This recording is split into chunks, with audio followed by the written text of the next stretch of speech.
আসসালামু আলাইকুম। তোমরা যারা কুমিল্লা ইউনিভার্সিটিতে এই মিনিটে পরীক্ষা দিবা তাদের জন্য রসায়নের শর্টকাট নিয়ে আসছি এবং আশা করি যে এইগুলা পড়লেই আপাতত তোমাদের শর্ট একটা হয়ে যাবে, প্রিপারেশন হয়ে যাবে। কুমিল্লা ইউনিভার্সিটিতে একবারে যে আহামরি কোশ্চেন আসে এমন না। আমরা প্রিভিয়াস কোশ্চেনগুলোকে অ্যানালাইসিস করছি। এইগুলা আপাতত তোমরা যদি একদিন সময় নিয়ে যদি এই ক্লাসগুলো দেখে যাও তোমাদের অনেক বেনিফিট হবে। আশা করি যে ম্যাক্সিমাম এই জায়গা থেকে কমন পাবা, 90% এই জায়গা থেকে কমন থাকবে ইনশাল্লাহ। আজকে আমরা শুরু করি।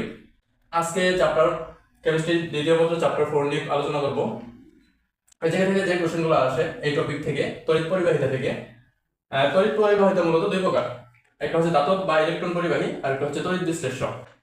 এই ধাতব বা ইলেকট্রন পরিবাহী থেকে যে কোশ্চেনগুলো আসে সেটা হচ্ছে যে সুপরিবাহী কোণগুলা, অর্ধপরিবাহী কোণগুলা, এবং সুপার পরিবাহী থেকে আসে না, এটা লাগবে না তোমাদের।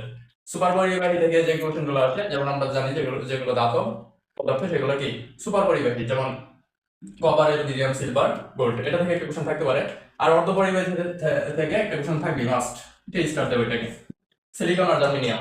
এইটা থেকে কুমিল্লা ইউনিভার্সিটিতে বিগত কোশ্চেনগুলো অ্যানালাইসিস করে দেখা যায় যে এটা থেকে একটা কোশ্চেন থাকেই। আচ্ছা, এটা গেল ধাতব বা ইলেকট্রন পরিবাহী। এখন এইটা এই জায়গা থেকে সবচেয়ে বেশি গুরুত্বপূর্ণ এমসিকিউ যেটা, সেটা হচ্ছে ধাতব বা ইলেকট্রন পরিবাহীতে যেগুলো আছে, যেমন কপার, অ্যালুমিনিয়াম, সিলভার, এগুলা কি পরিবাহিত করে, মুক্ত আয়ন নাকি মুক্ত ইলেকট্রন? এইটা সবচেয়ে বেশি ইম্পর্টেন্ট। এটা 10 স্টার দাও, এই কোশ্চেনটা থাকবেই। সেটা হচ্ছে এরা মুক্ত ইলেকট্রন পরিবহন করে। তাহলে এইগুলা সুপরিবাহী, অর্ধপরিবাহী, সুপার পরিবাহী গুলোতে কি মুক্ত ইলেকট্রন পরিবাহিত হয়। আর এখন আসো তড়িৎ বিশ্লেষক কোষে। তড়িৎ বিশ্লেষক কোষে যেটা তোমার মনে রাখতে হবে সেটা হচ্ছে এগুলা মুক্ত আয়ন পরিবাহিত করে, মুক্ত আয়ন, মুক্ত ইলেকট্রন না। এই কোশ্চেনটা প্রতি বছরই কোনো না কোনো একটা ইউনিভার্সিটি দিয়ে দেয়। আর কুমিল্লা ইউনিভার্সিটির জন্য একটা কমন কোশ্চেন হচ্ছে তড়িৎ বিশ্লেষক কোষগুলা, যেমন potassium hydroxide, sodium hydroxide, hydrochloric, sodium chloride, এইগুলা কি পরিবহন করে, মুক্ত আয়ন নাকি মুক্ত ইলেকট্রন? তোমাদের মনে রাখতে হবে এইগুলা। যে তাহলে তড়িৎ বিশ্লেষ্য কোষগুলা কত প্রকার হতে পারে? তীব্র তড়িৎ বিশ্লেষ্য, সবল বিশ্লেষ্য, দুর্বল তড়িৎ বিশ্লেষ্য কিংবা অবিশ্লেষ্য। এইগুলা মুক্ত আয়ন পরিবহন করে, এটা মাস্ট মাথায় রাখা লাগবে। পরে দেখো সবল তড়িৎ বিশ্লেষ্য কারা, যেমন এইটা থেকে আসে potassium hydroxide, sodium hydroxide, hydrochloric, sodium chloride, এই চারটা থেকে ম্যাক্সিমাম আসে। তাহলে এই চারটা তীব্র তড়িৎ বা সবল তড়িৎ বিশ্লেষণের জন্য মনে রাখবা। পরে দেখো দুর্বল তড়িৎ বিশ্লেষণের জন্য যেগুলো যে দুটো মনে রাখবে, এটা দুটো মাস্ট, সেই স্টার দেব। তাহলে এইটা আরেকটা হচ্ছে হাইড্রোজেন ফ্লোরাইড, ইথানোয়িক অ্যাসিড আর হাইড্রোজেন ফ্লোরাইড। আর অবিশ্লেষণের জন্য এইটা 10 স্টার দাও। তড়িৎ বিশ্লেষণের জন্য চিনি, অ্যালকোহল আর তরল হাইড্রোকার্বন যদি লেখে যে হাইড্রোকার্বন, এটা এটা নিচের এভাবে কোশ্চেন আসবে যে নিচের কোনটি, নিচের নিচের কোনটি কোনটি তরল তড়িৎ বিশ্লেষ্য?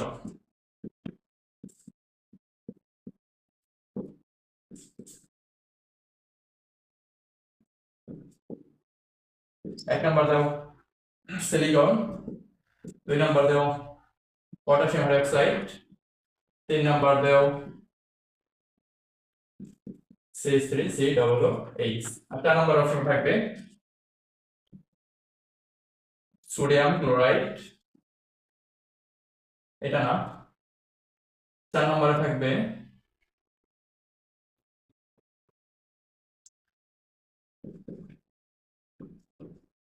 এথানোয়িক অ্যাসিড এর দ্রবণ। এই কোশ্চেনটা ম্যাক্সিমাম ক্ষেত্রে আসে। তোমরা এটা চিন্তা করা লাগবে তরল হাইড্রোকার্বন, এই কথাটা তোমার মাস্ট মনে রাখা লাগবে, তরল হাইড্রোকার্বন।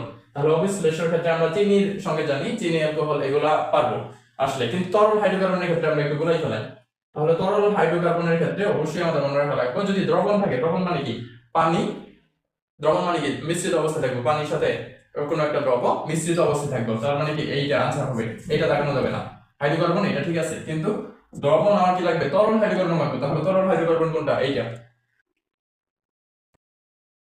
আমরা জানি একটা ইলেকট্রনের চার্জ সমান 1.6 × 10⁻19, আর এক মোল ইলেকট্রনের চার্জ সমান হচ্ছে 96,500 কুলম্ব বা 1 ফ্যারাডে। এখন এটুকু তথ্য তোমার মনে রাখা লাগবেই, যেহেতু তুমি অ্যাডমিশন টেস্ট দিচ্ছ, তোমাকে এটুকু তথ্য অবশ্যই মনে রাখা লাগবে। এখন এই তথ্য থেকে কি কি কোশ্চেন আসে? আর এই সূত্র থেকে কুমিল্লা ইউনিভার্সিটিতে একটা কোশ্চেন প্রতি বছরই থাকে, মাস্ট থাকবেই। টেন স্টার দাও, এটা এক নম্বর তুমি কমন পাবাই। আর এই কনসেপ্টটা তুমি যদি ভালোভাবে শিখে যেতে পারো, এই কনসেপ্ট থেকে এটার পরিচয় কি এটা মূলত প্রথম জানা লাগবে। যেহেতু তুমি এখন এডমিশন টেস্ট দিচ্ছ, এটুকু তোমার জানা খরচ। আমি কিউ সমান যে কত চার্জ প্রয়োজন, এই কিউ বোঝায়, কিউ দ্বারা বোঝায় যে কত চার্জ প্রয়োজন। আর এটা এন হচ্ছে মোল সংখ্যা, এটা ই হচ্ছে তুল্য সংখ্যা, আর এল হচ্ছে ফ্যারাডে, কত ফ্যারাডে।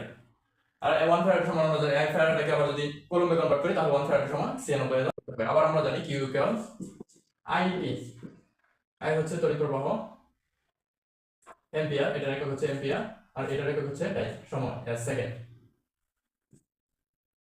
তাহলে কিউ ইকুয়াল যদি আইটি হয় তাহলে আমরা কি লিখতে পারি, আইটি ইকুয়াল, আর এন ইকুয়াল যদি ডব্লিউ বাই এম হয়, ডব্লিউ বাই এম হয় তাহলে W by M E F. তাহলে এটাকে কিভাবে লিখতে পারি আমরা, যদি বলে এত এম্পিয়ার বিদ্যুৎ যদি এম্পিয়ার এককে দেওয়া থাকে, যে আই এর মান যদি দেওয়া থাকে 5 এম্পিয়ার, টি এর মান যদি সময়ের যদি দেওয়া থাকে টি ইকুয়াল 5 সেকেন্ড, প্রশ্নে যদি এটা দেওয়া থাকে, এবং এম এর মান যদি একটা মূল্য দেওয়া থাকে, ধরো অ্যালুমিনিয়াম দেওয়া আছে, এটার এম এর মান আমি জানি আর ই এর মানও জানি, তাহলে ডব্লিউ এর মান আমি কিভাবে বের করবো, ডব্লিউ ইকুয়াল এম উপরে চলে যাবে এমআইটি বাই নিচে চলে যাবে ইএফ। আর 1 ফ্যারাডের সমস্ত আমরা জানি 96,000, একটা জায়গায় কি বসাবো 96,500। তাহলে এই সূত্রটা জানলে তুমি সবগুলা কোশ্চেনের আনসার করতে পারছো। আর এইগুলা জাস্ট পরীক্ষা হলে কনভার্ট করে নিবা, সবগুলো সূত্র মুখস্থ করার কোনো প্রয়োজন নেই। তাহলে এই কোশ্চেন থেকে, এই সূত্র থেকে একটা কোশ্চেন থাকবেই তোমাদের কুমিল্লা ইউনিভার্সিটিতে বিশেষ করে। তাহলে 1 নাম্বার কমন তোমরা পাবা ইনশাআল্লাহ। এই সক্রিয়তা সিরিজ থেকে তোমাদের প্রতি বছর একটা না একটা কোশ্চেন থাকেই কুমিল্লা ইউনিভার্সিটিতে, কো-এডমিশন টেস্ট। তাহলে এই সক্রিয়তা সিরিজটা আমি কিভাবে মনে রাখতে পারি, তাহলে মনে রাখার সহজ উপায় হচ্ছে, দেখো প্রথমে লিথিয়াম, পটাশিয়াম, পরে barium, calcium, sodium, magnesium, aluminium, zinc, cobalt, ferrous, SN, পরে লেড, পরে হচ্ছে hydrogen, copper, mercury, silver, platinum, পরে গোল্ড। এটাকে আমরা মনে রাখতে পারি। তুমি মনে রাখার জন্য এই টেকনিকটা ইউজ করতে পারো, যেমন লিখ বা টানা, মেঘাইবার আলম যেন কবে ফিরে, স্বর্ণ পাবে হয়, কুলো হাজি কালো হাজি, আজ আমার পেটাবে আমায়। এখন এটা তোমাকে মনে রাখতেই হবে মাস্ট। এখন এই সক্রিয়তা সিরিজের উপরের গুলা হচ্ছে তীব্র বিজারক, তীব্র বিজারক, এটা মনে রাখা লাগবে। এটা যদি তীব্র বিজারক হয় উপরের গুলা, তাহলে নিচের গুলা অবশ্যই তীব্র জারক। আর যারা বিজারক তাদের জারণ বিভব বেশি, যারা বিজারক তাদের জারণ বিভব বেশি, এটা মনে রাখা লাগবে। তাহলে যারা বিজারক উপরের গুলা কি তীব্র বিজারক, আর যারা বিজারক তাদের জারণ বিভব সবচেয়ে বেশি। আর যাদের জারণ বিভব বেশি তারা হচ্ছে এনোড, যাদের জারণ বিভব বেশি তারা কি এনোড। এইটুকু মনে রাখা লাগবে কষ্ট করে। তাহলে প্রথমে এই ছন্দ দিয়া আমি এই সক্রিয়তা সিরিজটা মনে রাখবো মাস্ট, এটা মনে রাখবো মাস্ট। তাহলে এই সক্রিয়তা সিরিজের উপরে গুলা হচ্ছে তীব্র বিজারক, আর যারা তীব্র বিজারক তারা তাদের জারণ বিভব সবচেয়ে বেশি, আর যাদের জারণ বিভব বেশি তারা হচ্ছে এনোড। এখন আসলে নিচের গুলা, তাহলে নিচের গুলা হচ্ছে তীব্র জারক, আর যারা তীব্র জারক তারা তাদের বিজারণ বিভব সবচেয়ে বেশি, যারা তীব্র জারক তাদের বিজারণ বিভব সবচেয়ে বেশি, আর যাদের বিজারণ বিভব সবচেয়ে বেশি তারা হচ্ছে ক্যাথোড। তাহলে কি বললাম, আমার প্রথমে এই সক্রিয়তা সিরিজটা মনে রাখা লাগবে। তাহলে এই সক্রিয়তা সিরিজের উপরে এগুলো হচ্ছে তীব্র বিজারক, আর যারা তীব্র বিজারক তারা হচ্ছে তাদের জারণ বিভব সবচেয়ে বেশি, আর যাদের জারণ বিভব সবচেয়ে বেশি তারা হচ্ছে এনোড। আর নিচের গুলো হচ্ছে তীব্র জারক, আর যারা তীব্র জারক তাদের বিজারণ বিভব সবচেয়ে বেশি, আর যাদের বিজারণ বিভব সবচেয়ে বেশি তারা হচ্ছে ক্যাথোড। এখন প্রায় কোশ্চেন আছে কারা কোনগুলো আগে, কোন মৌলটি আগে চার্জ মুক্ত হবে। তাহলে তুমি এইভাবে মনে রাখতে পারো, উপরের গুলা হচ্ছে বড় ভাই, নিচের গুলা হচ্ছে ছোট ভাই। বড় ভাই ছোট ভাইদেরকে ইলেকট্রন দান করবে, বড় ভাই উপরের গুলা হচ্ছে বড় ভাই, নিচের গুলা হচ্ছে কি ছোট ভাই। বড় ভাই ছোট ভাইদেরকে ইলেকট্রন দান করবে, এরা সবাই পজিটিভ, এরা সবাই পজিটিভ আয়ন গঠন করে, এরা সবাই পজিটিভ আয়ন গঠন করে। যেমন lithium plus, potassium plus, calcium 2 plus, sodium plus, এরা সবাই পজিটিভ আয়ন গঠন করে। তাহলে এই চার্জ মুক্ত হওয়ার জন্য তাদের কি প্রয়োজন, ইলেকট্রন প্রয়োজন। এই ইলেকট্রন গুলো কারা দিবে, উপরের গুলা নিচের গুলাকে ইলেকট্রন দান করবে। তাহলে ইলেকট্রন কারা আগে পাবে, যেহেতু নিচের গুলা ছোট ভাই, অবশ্যই ছোট ভাইরা আগে ইলেকট্রন পাবে, ছোট ভাইরা অবশ্যই আগে টাকা পয়সা যাই দাও তারা আগে পাবে। তাহলে চার্জ মুক্ত হবে কারা, যারা সবার নিচে আছে।